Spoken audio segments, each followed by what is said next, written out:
In a moderately built apartment, a young man named Hyung is staring at a picture of his younger brother who has an uncanny resemblance to him. After 5 years, Hyung has heard about him, and that too in an obituary. 3 years ago, their mother, who was already aware of his brother's illness, spent the rest of her life looking for him as his brother mysteriously disappeared. Their mother has been ill for some time, and now even she has passed away. Hyung stares at the stacks of posters portraying the obituary of his brother, and then out of sheer frustration crumples one of them and tosses it carelessly. Hyung gives up looking for his younger brother and leaves Korea because he volunteered to be dispatched to Africa. He is certain that he has no reason to return to Korea. One day Hyung receives some articles that were discovered when his brother was found, and the latter was actually hugging close to himself. Hyung comes across a picture of his brother in which he is wearing some kind of spacesuit. Hyung wonders whether his brother was shooting a movie at that time. Then he spots a strange antique pocket watch and immediately recognizes it, as earlier he had presented the watch to his brother to wish him good luck on his college entrance exam.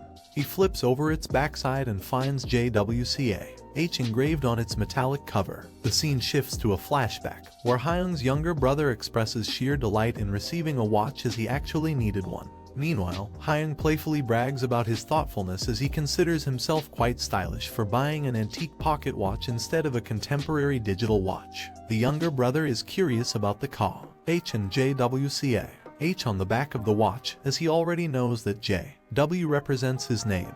Then he learns that Ka, H is actually CH, his last name, but somehow the person who engraved those initials on the watch mistakenly misspelled them. Hyung is flustered and snatches the watch so that the shopkeeper can fix the mistake. However, Hyung's younger brother cheerfully refrains him from doing so and decides to write his last name as Ka instead of Cha. At present, Hyung dolefully smiles while holding that pocket watch. Out of the blue, the pocket watch begins to ring, and Hyung is taken aback because he thought that it was broken. Suddenly the clock begins to tick vigorously, and then a voice rings within Hyung's head indicating that the pocket watch is actually a journal that his younger brother intended for him to get his hands on one day. Hyung is stunned as he feels that the whole surrounding is getting blurred gradually. The voice echoes in his head that by the time Hyung gets that pocket watch, the bearer of the voice will most likely not be a part of this world. Now Hyung is somewhat terrified as he realizes that he is not exactly imagining that voice. He fumbles with the watch to get a good look and finds nothing installed on the watch. The voice expresses regret that Hyung had quite a hard time because of him, and all he wanted was to get some medication for their mom. A flabbergasted Hyung looks here and there but finds no one. In no time Hyung's eyes dazzle eerily as the voice mentions how he wanted to get back soon but ended by drifting away like that. In a flick of a second, Hyung realizes that the mysterious voice belongs to his deceased brother. His brother replays the past events starting from October 9, 2013, when he received a strange text message that stated that if he reached the end of the obelisk, his wish would become reality, and then he is given the option to accept or reject the offer. At that time, the subject matter of the text message seemed too bizarre for it to be labeled spam by Hyung's brother, and it stated nothing else except whether or not he would like to participate. Normally Hyung's brother would have ignored it, but his emaciated mother lying at the hospital caught his eye. The poor lad had no choice but to accept that queer offer. From that day onwards, Hyung's brother began to have weird dreams, especially on October 12, 2013. He got stuck in such a gruesome nightmare that he was unable to differentiate between imaginary and real worlds. He was sure to witness a world where there were elves, dwarves, orcs, trolls, and dragon spirits. At the center of that world was the sun god's tower. There were rumors that if one surpassed the obelisk, he would become the god ultimately. However, Hyung's brother's interest was in the all-cure medicine that was located inside the tower in the form of an elixir. So on October 28, 2013, Hyung's brother, dressed in that uncanny space costume, formed a team with like-minded people and began to climb the tower without even realizing that compared to the real world, this wacky place was not to be messed with. On November 9, 2013, Hyung's brother decided to run away from home, as he thought that he would probably have to struggle only for 6 months.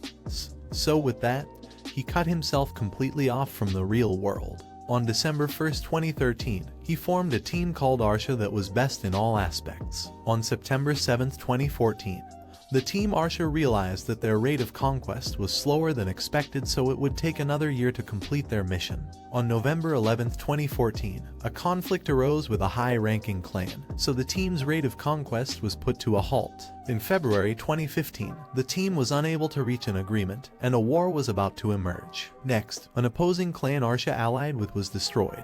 On March 4, 2016, Hyung's brother found the love of his life. It seems as if Hyung is swimming in a series of memories. Soon another war broke out on September 9, 2016, and continued till January 2, 2017, leaving everyone exhausted. On June 6, 2017, a traitor emerged and there was a discord within the clan.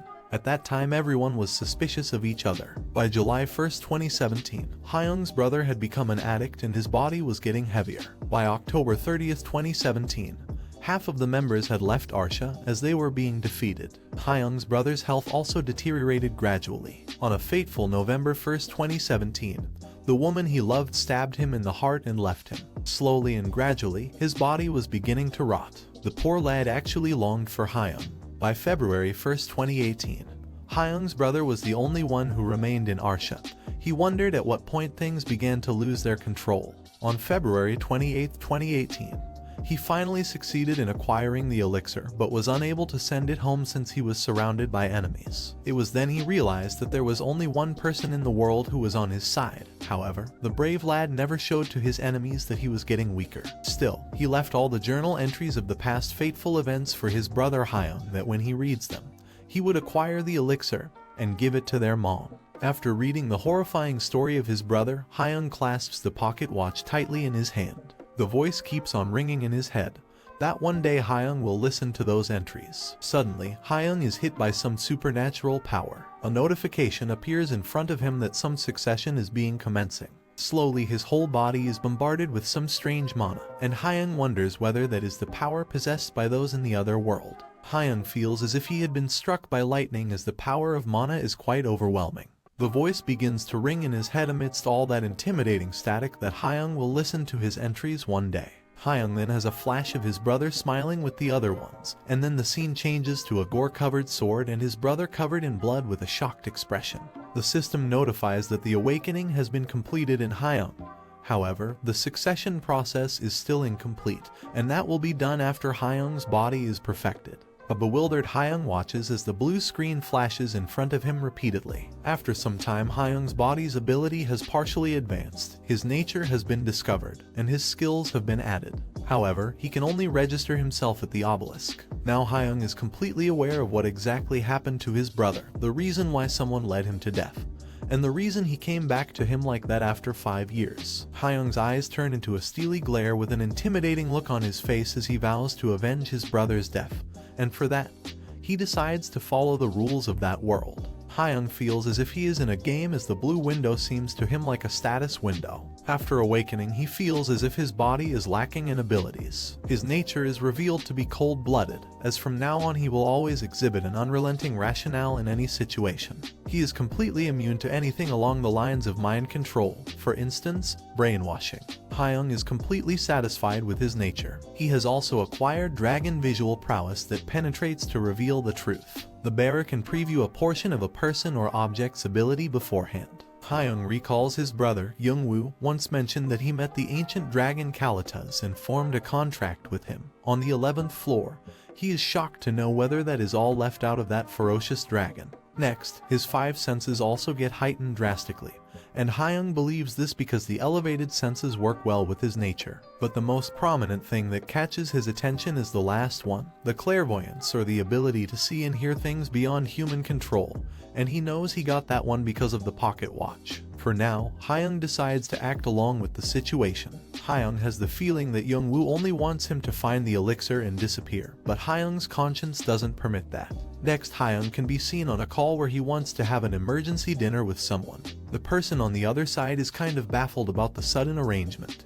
but Hyung is satisfied as he has settled all his affairs. He has put his house up for sale and burnt his military uniform as well as his backpack. He bought a brand new backpack and packed it with a couple of articles of clothing, some rations, some knives that were identical to the ones he used in the unit, and a first aid kit. He wanted to get a gun and some explosives from the black market, but if he could not continuously supply himself with more magazines, that would only be a hassle for him. He wonders whether the first round of the game has been going on for a week now, as players who start late are given an advantage based on how late they start. The closer one gets to surpassing the front runner, the more points one can accumulate, and there is also a hidden piece that newcomers can take advantage of. With that, he takes out the pocket watch and begins to wind it. In no time the sky darkens as Inkai gales begin to form a huge mystifying door. As the door opens, a gush of blinding light hits his eyes, but a headstrong Hyung resolves to let those other siders know whom they are messing with. As Hyung enters the doorway, he changes his personality from Cha Hyung to Cha Yeonwoo. The status window notifies him that he is on the initial floor where his tutorial will begin soon. As Hyung or Yeonwoo's eyes begin to adjust to their surroundings, he finds himself in a long, dimly lit tunnel. Hyung realizes that the place is exactly the same as the one shown in the journal. Hyung comes to know that the tower was an entrance exam for players that gave them the chance to become God. So in order to climb the tower, one must prove that they are qualified to do so. The place that tests one ability and qualification is called the tutorial.